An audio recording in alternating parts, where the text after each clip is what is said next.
Hi, இன்றைக்கி ஒரு customer நமக்கு சூப்பரான ரிவ்யூ அனுப்பியிருக்காங்க. அதை உங்களுக்காக வைக்கிறேன், நீங்களும் பாருங்கள். அவங்களோட அம்மா நம்மக்கிட்ட சுகர் கில்லர் ரெகுலராக எடுக்கிறாங்க.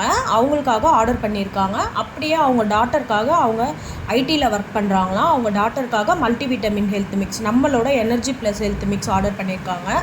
அதை அவங்க ஹாஸ்டலில் அவங்க பொண்ணுக்காக கொடுத்துருக்காங்க. ஃபஸ்ட்டு அவங்க சரி அம்மா அனுப்பிட்டாங்களேன்றதுக்காக ட்ரை பண்ணியிருக்காங்க. அதுக்கப்புறம் அவங்களுக்கு நம்மளோட கஞ்சி மாவு ரொம்பவே பிடிச்சிருக்குங்க. டைஜஷன் நல்லா ஆகிருக்கு, கான்ஸ்டிபேஷன் ப்ராப்ளமும் கம்மியாகிருக்கு அப்படின்னு நமக்கு ரிவ்யூ போட்டிருக்காங்க. பார்க்கவே ரொம்ப சந்தோஷமாக இருக்குது. நம்மளோட எனர்ஜி ப்ளஸில் 10 விதமான பாரம்பரிய அரிசி, சிறுதானியம், நவதானியம், நட்ஸு, சீட்ஸு எல்லாமே மிக்ஸ் பண்ணியிருக்குங்க. காலையில் டிஃபனுக்கு பதில் கஞ்சி மாதிரி இதை குடிச்சிட்டாலே பசி எடுக்காது. நம்ம இதை கஞ்சி மாதிரி குடிச்சிட்டு ஆஃபீஸ்க்கோ ஸ்கூலுக்கோ போயிடலாம். உங்களுக்கு யாருக்குன்னா இந்த கஞ்சி மாவு பற்றின டீட்டெயில் வேணும்னு நினைக்கிறவங்க வாட்ஸ்அப் பண்ணுங்கள். தேங்க்யூ, பாய்.